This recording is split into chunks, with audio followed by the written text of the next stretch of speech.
Varicose veins కి సరైన చికిత్స కోసం సంప్రదించండి ఎవిస్ హాస్పిటల్. నమస్తే రమగారు. నమస్తే జయ. రమగారు, మనము పూజ చేసేటప్పుడు కొన్ని నియమ నిబంధనలు పాటిస్తాం. ఖచ్చితంగా శుచి శుభ్రతని ఫాలో అవుతాం కదా. పూజకి తడి బట్టలు కట్టుకొని పూజ చేయటం, మడి కట్టుకొని పూజ చేయటం కొన్ని సాంప్రదాయాల ప్రకారం చేస్తూ ఉంటాం. తడి బట్టలతోనే పూజ చేయాలా? మడి లేని వాళ్ళు వారి పరిస్థితి ఏంటి? ఎలా పూజ చేయాలి? తడి బట్టలతోటి పూజ అనేది శుద్ధ తప్పు. తడి బట్టలతో పూజలు అవి చేయకూడదు. ఆహా, ఈ తడిబట్ట సంప్రదాయం ఎక్కడి నుంచి వచ్చింది? సినిమాల్లో చూసి అనుకుంటా జయ, బహుశా. ఓకే. మడి కట్టుకోవటం కూడా మడి అందరికీ మడి ఏమిటి, ఏవో కొన్ని కమ్యూనిటీస్లో వాళ్ళ సిద్ధాంత ప్రకారం వాళ్ళ అలవాటు, వాళ్ళని చూసి ఇంకోళ్ళు ఎందుకు కాపీ చేయటం నాకు అర్థం కాదు. అది సరే, కొన్ని కమ్యూనిటీస్లో అయితే మాత్రం మడి కట్టుకొని చేయటం అనేది అది తడి బట్టలతోనే. తడిబట్ట కాదు అబ్బే, అసలు తడిబట్టతోటి పూజ అది చేయకూడదు. మీరు సినిమాలంటే గుర్తొచ్చింది, నదిలోనో చెరువులోనో బావిలోనో టపామని నీళ్లు పోసుకోవటం, అదే తడి బట్టలతో దేవుడు ముందుకెళ్ళిపోయి దండాలు లేకపోతే పొర్లు దండాలు ఇవన్నీ చూస్తా ఉన్నాం సినిమాలో. అంటే దానికి సిద్ధాంతం ఉంది కదా జయ. కొన్ని ప్రాంతాల్లో కొన్ని విధానాలు. అది ఎట్లా, ఇప్పుడు అంగ ప్రదక్షిణానికి వెళ్తామనుకో, అంగ ప్రదక్షిణానికి పాచి బట్టలతోటి వెళ్ళి నదిలో మునగరు. వాళ్ళ ఇంటి దగ్గర స్నానం చేసి శుభ్రమైన బట్టలు కట్టుకొచ్చి, పాచి బట్టలు కాదమ్మా. మనం తిరుమలలో కూడా నేను అంగ ప్రదక్షిణం ఎన్నిసార్లు చేశాను, ప్రతిసారి నేను చెప్పట్లా నీకు. నువ్వు స్నానం చేసి మంచి బట్టలు కట్టుకుంటావు, రాత్రి పడుకున్న బట్టలు కాదు అవి. స్నానం చేసి ఈ తడి బట్టలతోటి అంగ ప్రదక్షిణానికి తడి బట్టలు. సరే, ఉట్టిగా దండం పెట్టుకోవటానికి బట్టలు ఆరిపోతాయి కదా. మనం ఈ అంగ ప్రదక్షిణ అన్ని అయ్యేసరికి బట్టలు ఆరిపోతాయి. ప్రదక్షిణ సమస్య కాదు రమ్మగారు. మామూలుగా దైవ దర్శనానికి తడి బట్టలతో వెళ్ళి చేసుకోవాలా? తడి బట్టలతోటి కాదు, అక్కడ అందులో స్నానం చేసి బట్టలు మార్చుకుని వెళ్తారు. నదీ స్నానం అంటే పుష్కరిణిలోనూ స్నానం చేసి బయటకు వచ్చి పొడి వస్త్రాలు కట్టుకుని వెళ్తారు. ఆ తడి బట్టలతోటే వెళ్ళి అర్చన చేయవలసిన విధి కొన్ని చోట్ల ప్రత్యేకంగా చెప్పబడి ఉంటుంది. గట్టు మీదే ఉన్నటువంటి నవగ్రహాలను ఏదైనా తడి బట్టతోటి చేయవలసిన విధి కొన్ని ప్రత్యేకమైన ప్రాంతాల్లో.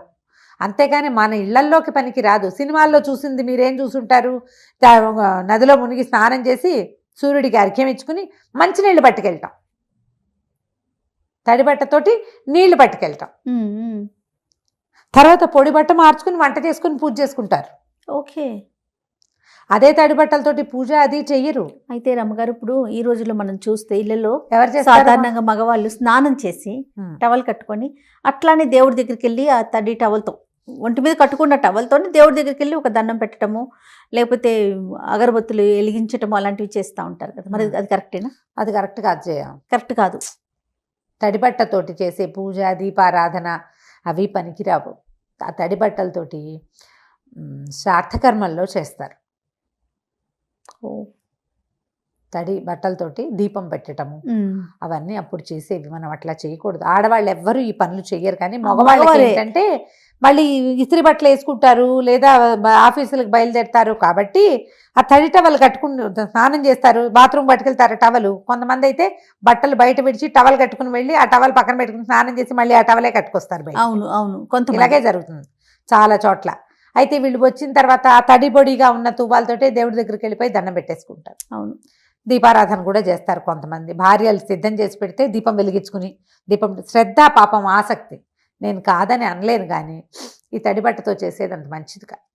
దాని బదులు ఇంట్లో ఉతికిన లుంగి ఏదైనా ఉంచుకుని ఆ టవల్ విడిచి ఉతికిన బట్ట కట్టుకుని, ఉతికిన బట్ట తడిది కాదు, ఉతికి ఆరేసింది ఒక లుంగి లాంటిది ఏదైనా ఒక పంచ లాంటిది ఎందుకు ఉంచుకోకూడదు? ఉంచుకుంటే దీపారాధన పెట్టి చేసేసుకున్నాక మీ ఆఫీస్ బట్టలు వేసుకోండి, లుంగి మడత పెట్టి పైన పెట్టుకోండి, రేపు మళ్ళీ వాడుకోవచ్చు. అదే వాడుకోవచ్చు, శుభ్రంగా వాడుకోవచ్చు. అదేంటంటే దాంతో నువ్వు ఆహారం తీసుకున్నా, మంచం మీద పడుకున్నా ఆ బట్టలు పనికిరావు.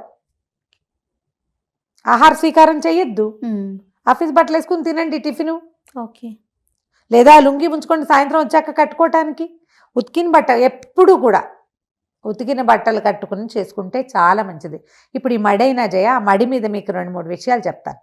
నిజానికి ఇది సభ్య సమాజం జనాలందరికీ సార్వజనీనమైన వ్యవహారం కాదు.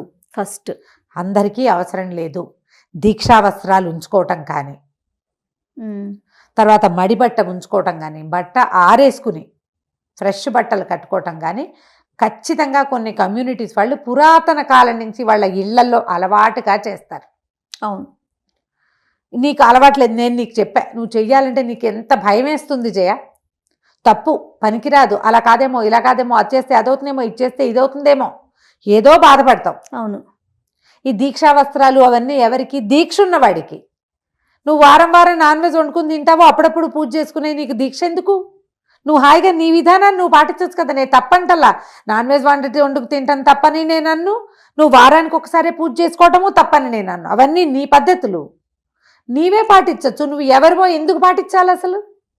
వేరే వాళ్ళని నువ్వు ఇమిటేట్ చేయాల్సిన పనే ఉంది. స్వధర్మ నిధనం చెయ్యి, నీ పద్ధతిలో నువ్వు ఉండు హాయిగా.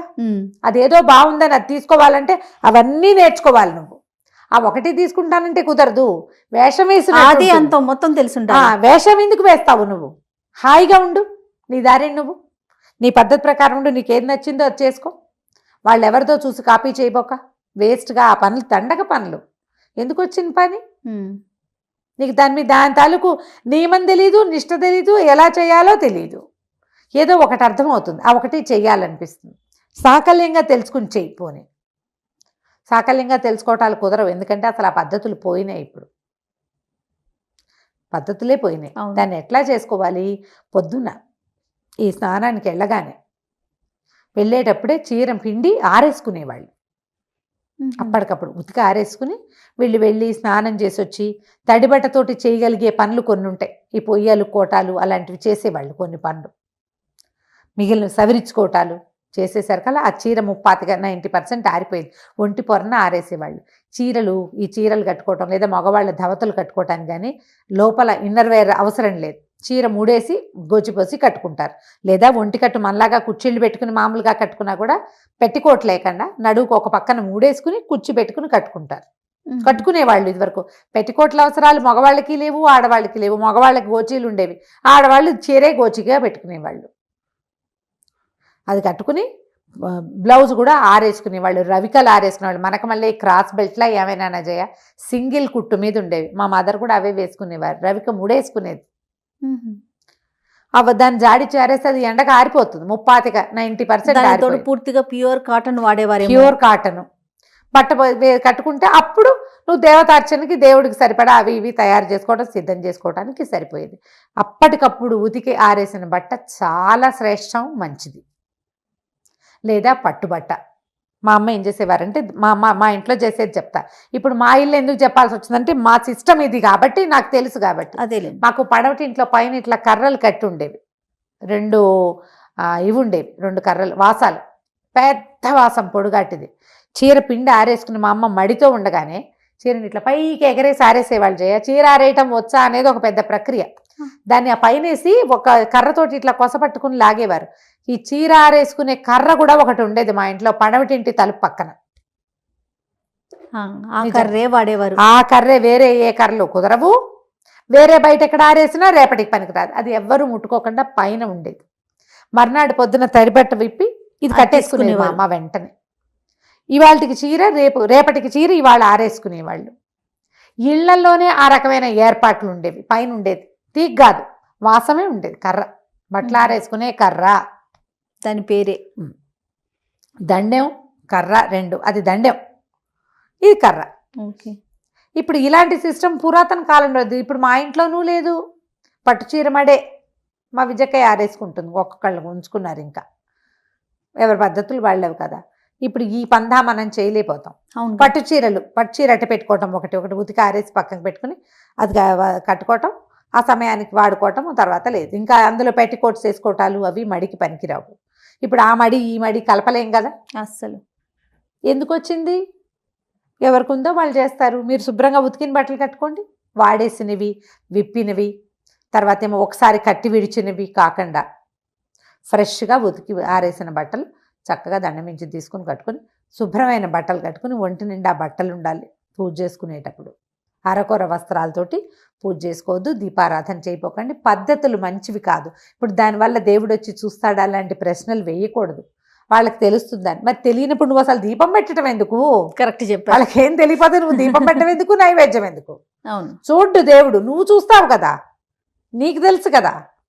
చేయకూడదు చెయ్యొచ్చు అని. అవును. నువ్వు ఏది చేయకూడదు తప్పు అని నువ్వు వింటావో అది చెయ్యొద్దు అసలు.